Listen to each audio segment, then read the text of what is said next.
The gavel came down with a crack that echoed off the courthouse walls, and before the sound faded, an old man's hand went up in the back of the room. $170, he said. Two men in suits turned to stare at him like he'd lost his mind. The clerk stopped and asked him to repeat himself. $170, the old man said again, and he set a worn envelope of cash on the table. The suits laughed. Because nobody in their right mind paid money for the old Belmont Casino, condemned for 30 years, boarded up, half caved in. That was Earl Gans, 74 years old, spending his last money. Going once. Going twice. Sold, the clerk said. Just like that, Earl owned the most worthless building in the county. What he'd find inside would change everything. Stay with me on this one. Now, to understand why a man would spend his last real money on a condemned wreck, you have to understand what was left of Earl Gans. Which wasn't much by the world's measuring. Earl was 74 years old, a widower, living on a fixed pension in a rented room above a laundromat. He'd served 2 tours in a war most people had forgotten, come home to a country that gave him a handshake and not much else, and spent 40 years working jobs that wore his body down to almost nothing. His wife had passed 4 years back. His only son didn't call. And Earl had reached that age where the world quietly decides you're finished, where people look through you in the grocery store like you're already a ghost. He knew that feeling well. The slow fate of it. There was a time he'd been somebody, a soldier, a husband, a working man with a firm handshake and a name people knew. But the years had taken it all a piece at a time, the way they do, until the man in the mirror was just an old fellow in a rented room, waiting out the days with nothing much left to do but wait. His pension covered the rent and a little food and nothing else. Most days the only voice he heard was his own. But Earl wasn't finished. He just hadn't found his reason yet. The reason, it turned out, was the Belmont. See, Earl had a history with that casino. 50 years back, before the war, before everything, he'd worked there as a boy. Bussed tables, ran drinks, swept floors. It was the first place that ever paid him an honest wage, the first place he ever felt like he was part of something bigger than himself. He'd met his wife there, matter of fact. She'd been a cigarette girl with a laugh you could hear across the whole floor, and he'd been a skinny kid too nervous to talk to her for a month. The Belmont was where their whole life together started. He remembered it in its glory. The chandeliers. The green felt tables.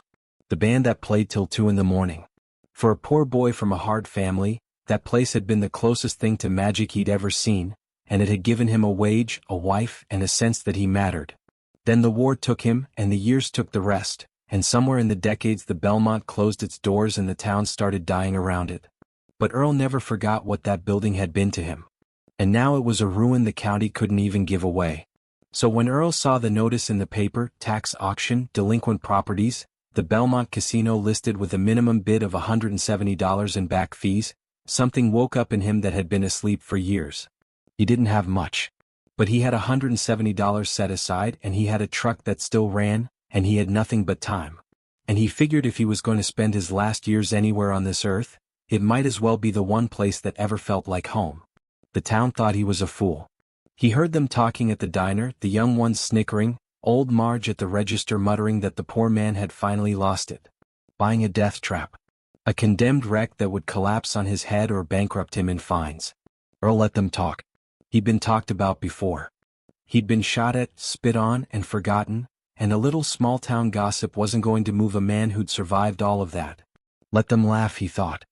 He'd learned a long time ago that the opinion of people who'd never carried a rifle up a hill wasn't worth losing sleep over. The suits at the auction had seen a worthless wreck and a foolish old man. What none of them had ever bothered to see was that Earl Gans had spent his whole life being underestimated, and that being underestimated was about the closest thing to an advantage a poor man ever got. A fool nobody watches can do a great many things before anybody thinks to stop him. He moved a cot into the lobby the first week. Ran a cord from a generator for a lamp and a hot plate. And he started to clean. It was slow going. His back was bad and his hands were worse, the arthritis making every task twice the work. But Earl had spent a lifetime doing hard things with a body that hurt, and he found he still knew how. He hauled out 30 years of debris one wheelbarrow at a time. Broken glass. Rotted felt from the old card tables. The bones of slot machines long since stripped for parts. And slowly, the shape of the place he remembered began to show through the ruin. There was a rhythm to the work that Earl had missed without knowing he missed it. He rose before the sun. He worked until his body told him to stop. And in the quiet, the old ghosts that had ridden on his chest since his wife died came around less than they used to. A man with a task in front of him, he'd learned long ago, doesn't have as much room in his head for the things behind him. There was something else, too. A feeling. Walking those floors at night with his lamp, Earl swore he could almost hear it, the old Belmont in its glory, the music, the laughter, his wife's voice carrying across the room. For the first time in 4 years, he wasn't lonely. The ghosts kept him company, and for once they were the good kind. It was on the 9th day, clearing rubble away from the back of the old cashier's cage, that his shovel hit something that didn't sound like stone. It rang. Metal on metal, a deep heavy note that stopped Earl cold. He got down on his knees, old joints protesting, and brushed away the dust and debris with his bare hands. And there it was. A door. A steel door, set into the concrete floor behind the cashier's cage, painted over so many times it had nearly disappeared. A heavy iron ring handle, rusted stiff. A vault. A floor vault, the kind old casinos used to keep their real money in, and Earl had worked that building as a boy and never once known it was there. He sat back on his heels and stared at it a long, long time. His heart was going faster than a 74-year-old heart ought to. Because a vault in an abandoned casino was one of two things. It was empty, stripped clean decades ago like everything else in the building. Or it wasn't. And Earl had cleared enough of that floor by now to see that the dust over this door hadn't been touched in 30 years. Nobody had opened it. Nobody had even known to look. It took him 3 days to get it open. The handle was rusted solid. Earl soaked it in the last of his penetrating oil, tapped it with a hammer the way he'd learned to coax a stuck rifle bolt in the war, cursed it and coaxed it by turns. He talked to it, the way old men talk to stubborn things. He nearly gave up twice. But there was a particular kind of stubbornness that comes to a man the whole world has decided is finished, and Earl had it in spades. On the 3rd evening, with the last of the daylight coming gold through the broken windows, the handle turned. Something deep inside the mechanism went clunk. And the heavy door groaned up on its hinges, letting out air that hadn't moved in 3 decades. Earl pointed his flashlight down into the dark. And what he saw made him sit down hard on the dusty floor. For a moment, kneeling there by that open vault, Earl felt something he hadn't felt in years. Not fear. Purpose. Whatever was down in that dark, it was his now, and it was the first thing in a long time that was truly only his. He was tired, and his knees ached, and he was an old man alone in a burned-out shell of a building. But he wasn't finished. Not yet. He climbed down the short steel ladder into the dark, and for one quiet moment, before everything changed, Earl Gans was simply a man who had found something worth finding. If this story's already got a hold on you, take a second to hit that subscribe button. Because what Earl found in that vault is bigger than anything you're expecting, and it's about to turn this whole town upside down. It wasn't money. Not the way you're thinking. There was some cash, sure. Old bills, bundled and yellowed, maybe a few $1,000s that the Belmont had locked away the night it closed and never come back for. That alone was more than Earl had seen in years, more than his pension gave him in a long stretch of months. A lesser man might have grabbed the cash, climbed back out, and called it the luckiest day of his life. But that wasn't what made Earl sit down hard on the dusty floor. What made him sit down were the boxes. The vault was bigger than it looked from above, a room really, and it was lined with steel boxes and old leather ledgers and stacks of papers wrapped in oilcloth against the damp. And Earl, running his flashlight over them, recognized what he was looking at, because he'd been there 50 years ago when this was a living place. These were the Belmont's records. Every deed, every contract, every private arrangement the old owners had made in the days when a casino in that town was where the powerful people did the business they didn't want written down anywhere else. Earl opened the first ledger, and he started to read, and the deeper he read, the colder he got. Because the Belmont hadn't just been a casino. It had been the place where half the town's fortunes were really made. And somebody, some careful bookkeeper long dead, had written all of it down. Land that changed hands in the back rooms over cards. Debts that got families run off their property. Marriages arranged and ruined, elections quietly bought, deals that built the biggest names in the county on the backs of people who never knew what happened to them. It was all there, in neat columns, in a dead man's careful hand. The whole hidden machinery of how a handful of families had come to own everything. Names Earl recognized. Names that were still on the bank, the courthouse, the biggest ranch in the valley. The Halloran family, who ran the bank now. The Prices, who owned half the county. Names that had run that town for 60 years, and every single one of them had a foundation buried in that vault that they would not want the daylight to touch. Earl had seen ugly things in his war, things he'd never spoken of to his wife or anyone. And sitting in that cold vault with a flashlight going dim and the ledgers open in his cracked old hands, he felt something he hadn't felt in a long time. A slow, clean anger. The kind that doesn't burn out fast. Because these weren't strangers in a faraway country. These were the families whose grandchildren still ran the town. And the people they'd robbed, the people run off their land and cheated out of their livelihoods, some of them were still around too. Still poor. Still paying, 60 years later, for a crime nobody had ever answered for. Earl sat in that vault half the night, reading by flashlight, and he understood that the $170 he'd spent had bought him a great deal more than a building. He'd bought the truth. And the truth in a town like that was the most dangerous thing a man could own. He should have known it wouldn't stay quiet. Small towns talk. A stranger who buys a condemned casino and then starts spending his nights inside it is the kind of thing that gets noticed. And it was only 3 days after Earl opened that vault that a long black car he didn't recognize came rolling up the cracked drive of the Belmont, and a man in a good suit got out, smiling, and called Earl by his name. "Mr. Gans," the man said. "My name's Carter Halloran. I run the bank in town. I heard you bought this old place, and I have to say, I admire a man with vision." Earl stood in the lobby doorway with the vault closed behind him and a shotgun leaning just inside where the man couldn't see it, and he looked at Carter Halloran's soft clean hands and hard flat eyes, and he understood exactly what had come up his drive. He'd known men like Halloran in the service. Not the ones who did the killing, but the ones who arranged it, who wore good clothes and never got mud on their shoes and spoke of terrible things in the flat pleasant voice of a man discussing the weather. In Earl's long experience, they were the most dangerous kind, because they felt nothing at all. "That's kind of you," Earl said. "But I just bought the place. Haven't even settled in." "I'll be direct," Halloran said, the smile never moving. "I'll give you $100,000 for this building. Right now. Today. Cash. A man in your situation, that's a fortune. You walk away comfortable for the rest of your life. $100,000. For a wreck the county sold for $170. The speed of it told Earl everything. Halloran already knew about the vault. Or he knew enough to be terrified of it. Earl kept his face still, the way he'd learned to keep it still under fire. "And what's a banker want with a condemned casino?" Earl asked. "Sentiment," Halloran said smoothly. "My grandfather helped build this town. I hate to see its history rot. Call it preservation." Earl nodded slow, like he was thinking it over. He wasn't. He'd read the name Halloran a dozen times in that vault the night before, next to numbers that had ruined families. He knew exactly what Carter Halloran wanted to preserve, and it wasn't history. It was a secret 60 years deep. "Let me think on it," Earl said. "Don't think too long," Halloran said, and now the smile was gone. "Old buildings like this, they're dangerous. Fires happen. Roofs cave in. A man your age, alone in a place like this, something could happen to him and nobody'd know for weeks." And there it was. The threat under the silk. Earl heard it clear as a rifle bolt sliding home.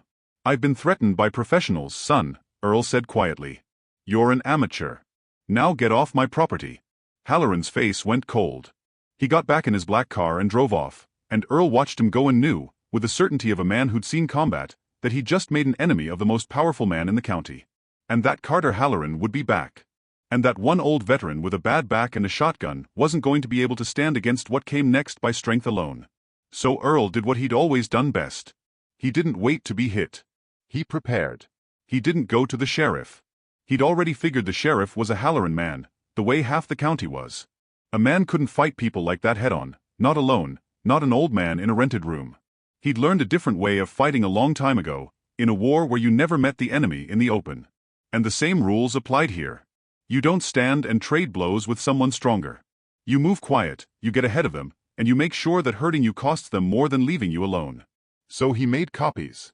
He spent 2 days at the county library with the most important ledgers hidden in a feed sack, feeding coins into an old copy machine, photographing every page. It was slow, careful work, the kind of patience that had kept Earl alive in a war where the impatient men died first. He didn't rush. He didn't tip his hand. And when it was done, he mailed one set to a lawyer 3 counties over that Halloran couldn't reach. He mailed another to a newspaper in the state capital. And he put a third in a safe deposit box in the next town over, one the Hallorans didn't own. Then he waited, and he kept working on the Belmont in plain sight, and he let Carter Halloran think the old fool was mulling over his $100,000. The fire came on the 4th night. Just like Halloran had promised without promising. Earl woke to the smell of gasoline and the crackle of flame licking up the old lobby drapes. If he'd been the deep sleeper most men his age were, he'd have died on that cot. But old soldiers don't sleep deep. He was up and out the side door with the ledgers in a sack under his arm before the flames took the ceiling. And he stood across the cracked drive in the dark and watched 50 years of his memories start to burn. The heat reached him even across the lot. He watched the Belmont go up, the place where he'd bussed tables as a boy, where he'd met his wife, where their whole life had started, and Earl stood there and did not weep and did not shout. He'd learned long ago that grief was a thing you set down carefully and picked back up later, when there was time. Right now there was no time. Right now there was only the cold arithmetic of a man who'd been attacked and knew exactly who had done it. Two figures ran from the far side of the building toward a truck. Earl couldn't see their faces. He didn't need to. He'd expected this. And he'd moved the real records out 3 days before. By dawn the Belmont was a smoking ruin, and the volunteer fire crew stood around it shaking their heads, calling it an electrical fault, calling it the inevitable end of a condemned building. And Carter Halloran himself drove out at first light to stand beside Earl in the wet ash and tell him how sorry he was, how he tried to warn him, how tragic it all was, and how his offer of 100,000 still stood for the land alone. A kindness, really, considering. Earl looked at the ash where his cot had been. Then he looked at Halloran's clean shoes. And something in him that had been tired for 40 years went quiet and cold and clear. The gall of it, standing there in his pressed suit over the ashes of a man's home, offering to buy the ground it stood on. It might have broken a younger man. Might have made him shout or swing, or say something that gave the game away. But Earl had spent a lifetime learning that the men who win are the ones who keep their heads when everyone expects them to lose them. So he let Halloran finish his little performance, the sympathy and the sorrow and the fresh threat wrapped up as a favor. And then he spoke. "You know," Earl said, "I stormed a hill once with 19 other men.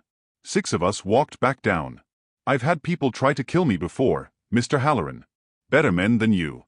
With better weapons than a can of gasoline." Halloran's face faltered. "I don't know what you're implying," he said. "I'm not implying anything," Earl said. "I'm telling you. Whatever you think burned in that vault last night, it didn't. It's sitting in a lawyer's office 3 counties over. And a newspaper in the capital. And a safe deposit box you will never find. 60 years of what your family and the Prices did to the people in this town. Every deed you stole. Every family you ran off. Every dollar you paid to keep it quiet. It's all out of your reach now. And if anything happens to me, if I so much as slip in the bathtub, it all goes public the same day." The blood drained out of Carter Halloran's face.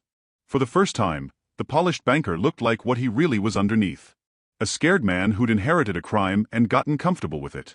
"What do you want?" Halloran said quietly. And that was the moment the whole thing turned. "I want you to understand something," Earl said. "I didn't buy that casino to get rich. I bought it because it was the last place in my life that ever felt like home. 50 years ago, I bussed tables in that building. I met my wife on that floor. And now I know why it always felt like more than a building. It was holding the truth this whole town was built to bury.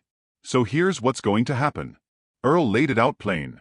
Every stolen deed in that vault would be returned. Every one, to the families it was taken from, or to their children or their grandchildren. A fund would be set up, Halloran money and Price money, to make right what could be made right with the ones who were already gone.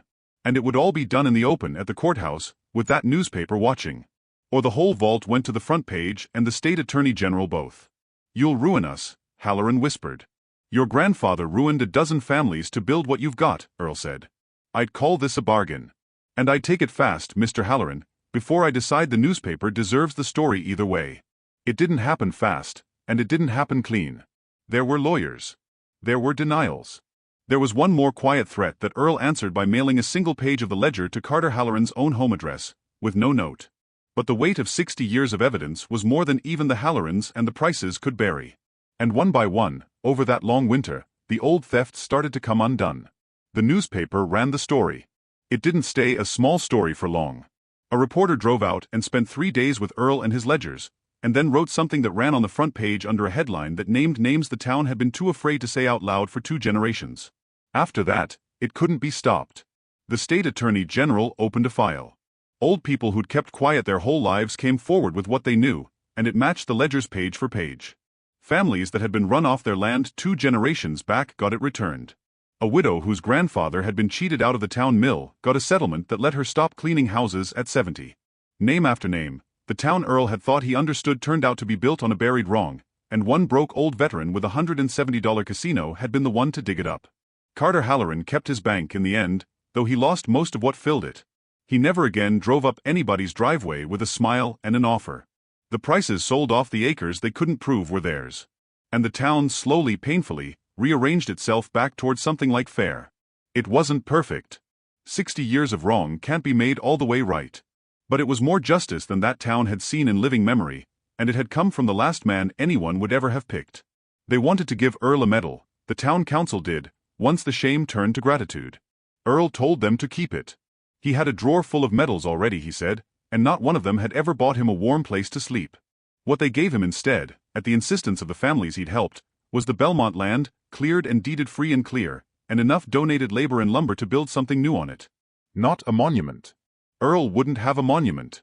A community hall, he said. A place where the town could come together. The kind of place the old Belmont had been to a lonely boy 60 years before. Men who'd once snickered at him at the diner showed up on weekends with their sons and their tools. The widow from the mill brought food. And board by board, the same way Earl had cleared the ruin alone, the town built something together on the ground where the truth had been buried. Earl supervised from a folding chair, giving orders in the same quiet voice he'd once used to keep young soldiers alive, and for the first time since he was a boy bussing tables in that same spot 60 years before, he was surrounded by people who were glad he was there. Earl lived long enough to see it finished. He spent his last few years in a warm room in the back of that hall, with a chair by the window, and a town that finally knew his name. Children who'd been born into families that got their land back grew up hearing the story of the old veteran and his $170 casino, and in time it became the kind of tale a town tells about itself, the story of the day it finally looked its own history in the eye and chose to make it right. And when the young ones asked him why he'd paid $170 for a condemned wreck everyone said was worthless, Earl would smile and say the cheapest thing he ever bought turned out to be the only thing in his life that was ever truly priceless. Because some buildings hold up a roof, he'd say. And some hold up the truth. And every so often, a broke old man with nothing left to lose is exactly the right person to find out which is which. Here's what I want you to take from this one. The world has a way of deciding that old people are finished. That a man in a rented room living on a pension has nothing left to offer, nothing left to do, no reason to get up in the morning. We look right through them. We decide their story is already over. Earl Gans believed it too for a while. He'd let the world tell him he was done, and he'd half believed it, sitting alone in that room above the laundromat waiting out his days. And then he spent $170 on a ruin nobody wanted, and he found out that an old man discarded is not the same thing as an old man finished. He found out that sometimes the person the whole world overlooks is exactly the one holding the key to everything. That the quiet old fellow nobody takes seriously might be the one man brave enough, and stubborn enough, and with little enough left to lose, to dig up a truth that everybody else was too afraid to touch. So the next time you see an old man alone at the diner counter, or an old woman nobody makes room for, remember Earl Gans. Remember that a life isn't over just because the world decided to stop watching. And remember that the truest home a person ever finds might just be the one they build, with their own bruised hands, after everyone has told them they no longer have a place in the world.